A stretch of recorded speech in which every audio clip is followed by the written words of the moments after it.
This is Beyond Borders, the immigration evaluation podcast, where you'll learn how to confidently conduct evaluations, connect with attorneys to gain referrals, and create a thriving practice. I'm Dr. Mariella Shibley, and I am here to help you turn your expertise into impact. Let's get started. Hi, everyone. Welcome back to the podcast. Today, we're going to be talking about trauma-informed interviewing, specifically in the context of immigration evaluations. Now, I know for many of you, this will feel like common sense. If you've been doing clinical work for a long time, especially trauma work, this is already in your bones. But I also know that some of you may be newer to working with trauma survivors. For example, if your background is more in neuropsychological evaluations or psychoeducational testing or other assessment work where you're not routinely hearing trauma narratives. And I also know that we have some attorneys who listen to the podcast.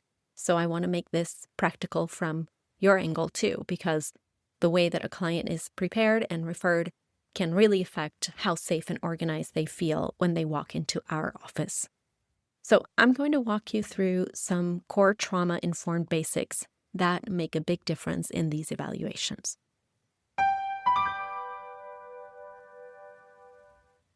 If I had to name one of the most important things in trauma-informed interviewing is this: give the client a sense of control. Many of the people that we evaluate, especially in asylum, U visa, T visa, BAWA, they've lived through chronic, complex trauma. And often, what they learned early on through experience is, I'm powerless, I'm helpless, I don't get to choose what happens to me. So when they come into an evaluation, it is very easy for the dynamic to unconsciously recreate that same feeling. You're the professional, you're asking the questions, you're taking notes, so you're in charge. And they can slip into this mindset of, well, I'm at your mercy. I have to answer whatever you ask. I have to perform well. So I try to flip that dynamic as early as possible. So instead of feeling, I'm powerless, I'm helpless, I'm at this person's mercy, I want them to feel, I'm here because I chose to be here. I am allowing this process. I have agency in how we do this. And that shift is so important. So one of the first things that I do, always, is I make sure that we're on the same page about why they're here. Because a lot of clients are referred by their attorneys, and they show up pretty much like a deer in the headlight, right? So they'll say, well, I don't know, my attorney told me to call you. And they genuinely don't know who you are, what you're going to ask, what this evaluation is, what it's for, or what's going to happen. So I always begin with something simple like, do you know why you're here today? And whatever they tell me, I just take it from there. So ultimately, the goal is to explain that and clarify that I'm a psychologist. This is an evaluation, not therapy. Corroborate that they are involved or their loved one is involved in an immigration case, and that their attorney referred them so that this evaluation can provide evidence to support whatever their legal claim is. And I name examples depending on the case. So to evidence to substantiate the trauma that they experience or the abuse that they suffered or their fear of returning to their country of birth or the emotional and psychological impact of a current separation or a hardship about a future separation. So, and I'll also add this because this is important, even in cases like provisional waivers, where the person may not identify as traumatized, I still clarify the purpose because sometimes the client comes in and they minimize everything, right? So they have this positive attitude and they say, oh, it's going to be fine. Everything's going to be okay. I'm just trying to stay positive. And I'm like, yeah, positivity is great, but it's not going to help us produce a legally useful report. So I clarify, this is a space where we're allowed to be honest about what is hard. And I want them to feel safe to be vulnerable. So going back to the trauma cases, trauma-informed doesn't have to be dramatic. Often it's pretty subtle. So for example, I have 3 chairs in my office, right? So then when they walk in, I'll say, where would you like to sit? And that's it. It's a very tiny detail, but it matters because right away, they get to call one shot. I also, of course, before coming in, I offer them tea or water. And again, it's small things, but they send the message that you're not in trouble, you're not being interrogated, you're a human being in a space that's safe. And I'm also very intentional about the environment. So in my office, we have soft music playing, we have a very calming decor. It's a space that feels grounded. People sometimes walk in and they tell me like, oh, this feels so zen. And I laugh, but yeah, it is intentional because safety is not just something that we say. It's something that we communicate through the entire experience. So going back to the conversation, at the very beginning, I also tell them what the process will look like. So I'll say something like, well, I'm going to ask you a lot of questions. We're going to start with your background, your upbringing, family, work, and then we'll move into the main focus of the evaluation. And I specifically name it. So if it's a crime, the crime that you experienced, or the abuse, or the reasons they fled their country, or whatever the referral question is. Because some people come in thinking, okay, we're just going to go straight to the worst part right now. Others come in wanting to go straight to the trauma because they've just been holding it and anticipating that they're going to have to be talking about it, and they just kind of want to get it over with. So I reassure them and I tell them, okay, we'll get there, but we're going to approach it in an organized way because predictability is regulating. When someone knows what's coming, their nervous system can settle. Then I cover confidentiality, of course, very early on, but I do it in a trauma-informed way. I tell them what you share with me is confidential, and if there's anything that you want to keep private, let me know and we'll talk about how to handle it. And this is a very important point. Some clinicians think that everything the client tells me must go in the report. And no, this is the client's report. They take it home, they can give it to the attorney, they can store it, they can do whatever they want with it. And we don't know where that report might end up. We don't know where it'll end up years from now. A spouse may find it, a child may find it, a relative, a roommate. So we preserve privacy as much as possible. So sometimes, it's a relevant issue. So basically, if it's not relevant to the referral question, then that's easy. We just don't include it. If it is relevant, then we can always still protect the client by using careful wording, limiting unnecessary detail, or discussing the safest way to document it with them. So this is trauma-informed interviewing because it builds trust. So the message is what you share won't be used against you. You have a right to privacy. Of course, I always mention the limits of confidentiality, but I do it gently. So I'll say it kind of almost in passing. I say, well, and of course, if you tell me you're going to hurt yourself or someone else, or if there's child abuse happening, then I have to take steps to protect you or protect someone else.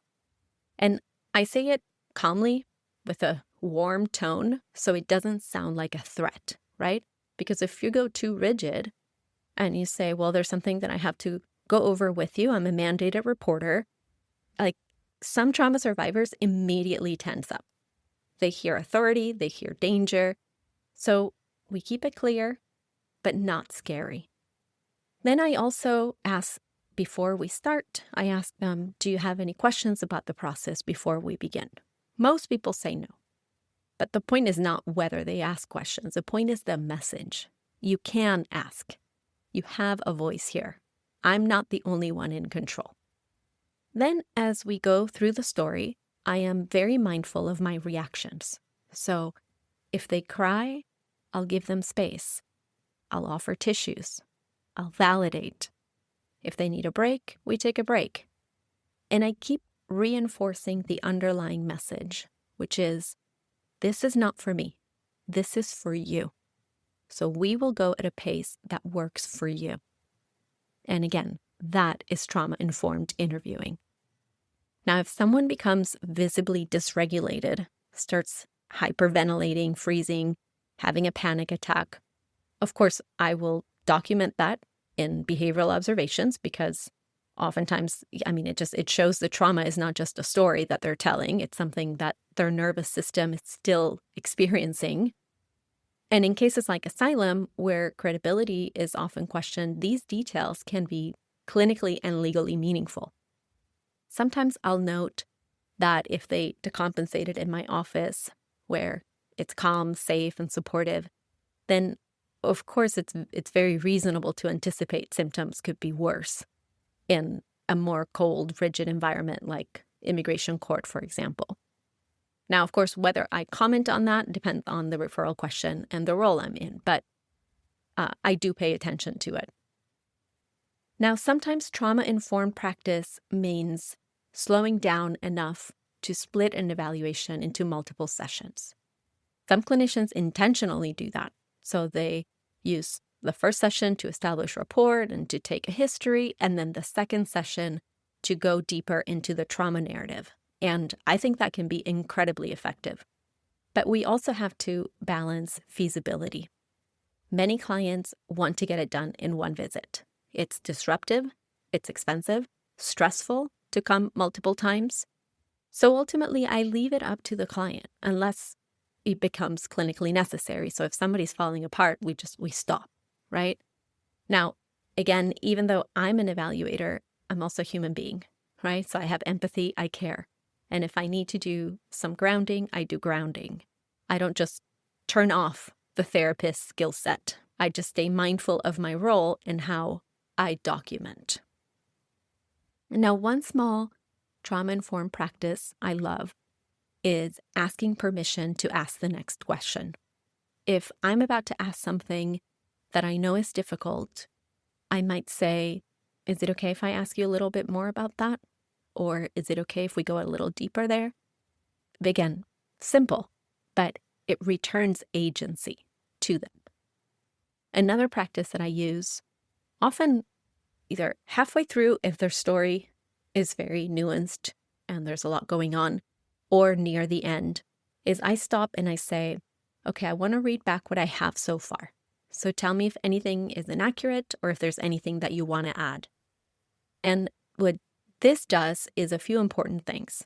One, it improves accuracy. People remember details when they hear the timeline reflected back. And also they can correct when something is wrong. Also, it gives them a chance to say, ugh, do you really have to include that? Or it's just straight up, oh, I want to keep that private. And the other thing that it does is it helps organize trauma narratives, because trauma stories are often not so linear, right? They can be scattered, fragmented, full of gaps. And that's not because the person's lying. It's because trauma affects encoding and recall. So dissociation can happen during the event, and sometimes even during recollection. So parts of the experience may not have been stored coherently in the first place. So those gaps and disorganization can affect credibility in legal settings. So we often need to explain that in a way that in the report, of course, when it's relevant, what happened. And at the end, I always thank them. I tell them something like, thank you for sharing that with me. I know it wasn't easy. And again, that matters because it closes the loop in a human way. It communicates respect, and it reduces the feeling of being used for information. So, in summary, trauma-informed interviewing really comes down to a few core principles. First is safety. Safety is both physical and emotional. Physically, it means creating a space that is private, comfortable, and calm. Emotionally, it means using a tone that is respectful, non-judgmental, and empathic, so the person feels heard rather than scrutinized. Second is trustworthiness. And that's why I spend time explaining who I am, why they were referred, what the evaluation's for, and what will happen with the information they share. When people understand the process, their anxiety decreases and they're more able to engage in conversation. Third is collaboration and empowerment. So trauma survivors often feel like control has been taken away from them. So part of trauma-informed interviewing is restoring a sense of agency wherever possible. Sometimes that's very simple things, letting them choose where to sit, offering them to your water, asking permission before going deeper into a difficult topic, or reminding them that we can take breaks. And these small moments communicate something very important. They are not being interrogated. They are participating in a process that is meant to help them. And then finally, cultural humility. Many of the individuals we evaluate come from different cultural, social, and historical contexts. Their experiences of trauma, of authority, shame, and disclosure may look very different from what we expect. So we approach the interview with curiosity and respect. We understand that culture, gender roles, migration experiences, past interactions with authority, all these things can shape how someone tells their story. So when we keep these principles in mind, safety, trust, collaboration, and cultural humility, we create the conditions where people can share difficult experiences in a way that is both clinically meaningful and ethically respectful. And that ultimately leads to better evaluations, better reports, and most importantly, a more humane process for the people who are trusting us with their stories. And at the end of the day, trauma-informed interviewing isn't just a technique. It's really a mindset. It's about remembering that the person sitting across from you is not just a case, not just a file, it's not just a narrative to document. It's a human being who may be sharing some of the most painful experiences in their life. And how we receive those stories matters. So that's it for today's episode.